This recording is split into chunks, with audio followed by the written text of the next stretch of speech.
How did you build that kind of trust and rapport with your stakeholders from a different background and culture from you? Sure, good question. I feel like culture is a bit of a gray kind of question because you probably have read like this, I think it's called Cultural Quotient by like Erin May or something like that, but it's not absolute because, for example, for myself, because I worked in Paris for a bit, then I would say like, in a way, I've been influenced by that, right? So there's no person who's like an absolute culture. But having said that, yeah, there are stereotypes. I think it would be, in each company you join, there is a dominant company culture, be it because of how the company wants to run. For example, I think that Netflix is known to have a very strong culture, just like Amazon or Google. So that's one part of it. And I think, okay, let me know if I'm answering this question, because it's more cultural adaptation than trust.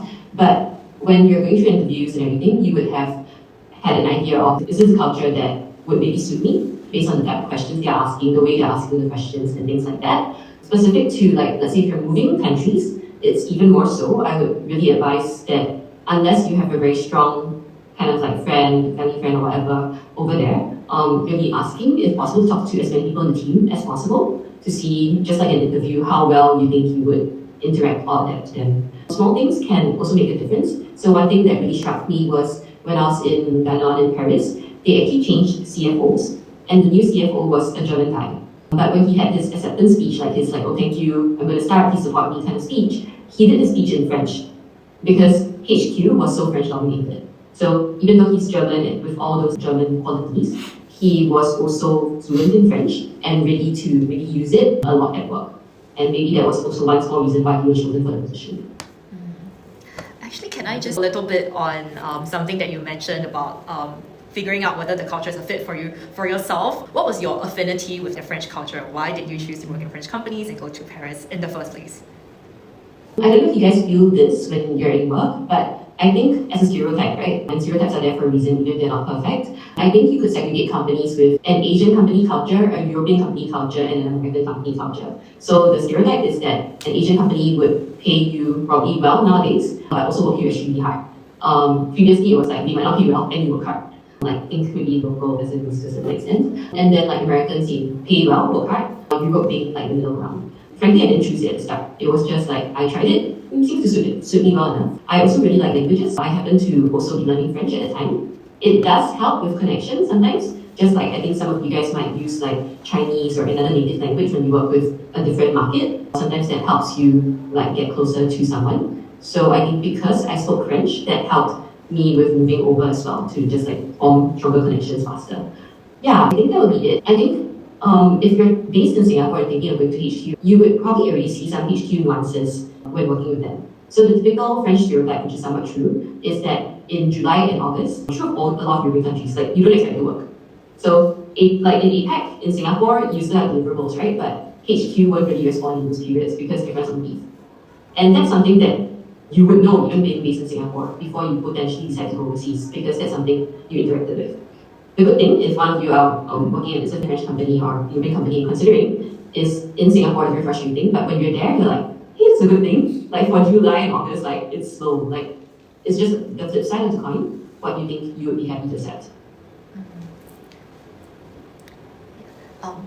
So thank you for sharing all of that. So I'd like to probe a little bit deeper. Are you able to share a case or a story, without names of course, of how you've either successfully built, accidentally broken, or if you had accidentally broken, how you actually rebuilt trust in any of your organizations across cultures?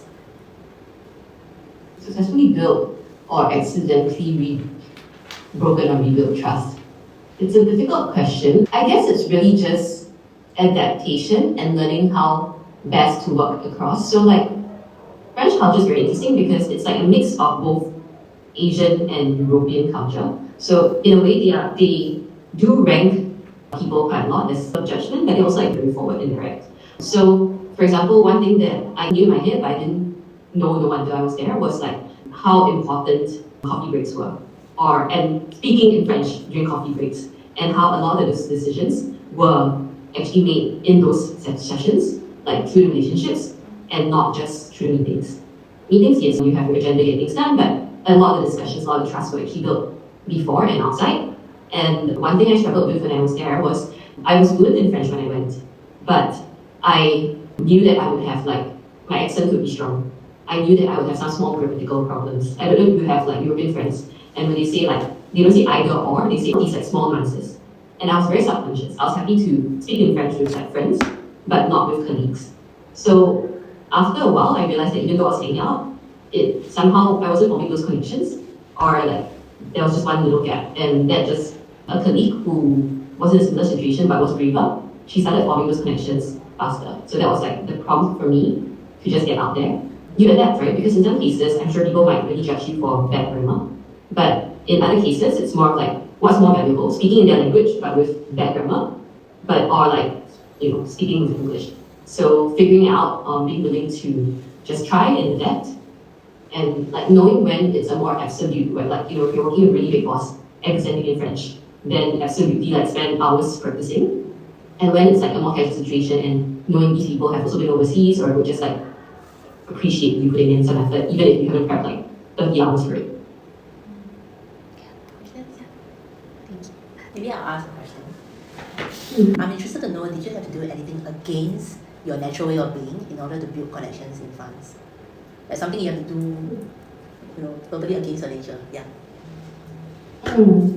I think like even though I am quite I would like to say global citizen in a sense, like I've traveled and things, there's still an Asian part of me in that like I don't usually confront my bosses very directly. So for example, if my bosses made a mistake in a presentation, I would like message them or tell them out like after the session. So that was something very opera for me. In France, everyone's very capable, at least in the companies and contexts I've worked in, but they can be very direct. They can just like tell in a large meeting room where our big boss made a mistake, someone actually just said, your statement is wrong because of these reasons. So that was very, it was definitely a culture shock for me, even knowing a bit before that they were direct people. But this also meant that sometimes my direct boss at the time gave me feedback that, hey, you don't have to be so indirect, like just tell me. Just like, because this guy was also from the Netherlands, I think, and they have very small like hierarchical distance. So to him, like by being indirect and by holding back, it was showing a lack of trust, a lack of like intimacy with him as a teammate also, because he sees bosses and reports as teammates, not just like a distance, hierarchical distance. Knowing that and just trying to adapt to it, I think helped, and it helped that because he gave very direct feedback. So then I was like, okay, you really told me what you want, and as an Asian, that part of me was like, yeah, I should adapt to my boss. So have you found yourself changing over time with this kind of cultural setting? Definitely. Whatever culture, or even beyond culture, right? Any experiences you've been through would change you to a certain extent. It's just how much of it is you flexing, so it's you adapting to like knowing who you're talking or working with, and how much of it becomes your natural personality that you don't have to flex and it becomes natural. So yeah, definitely it's influenced me. Some of it has become my normal personality, some of it has become something I'm more comfortable flexing. Thank you. Yeah, that's interesting.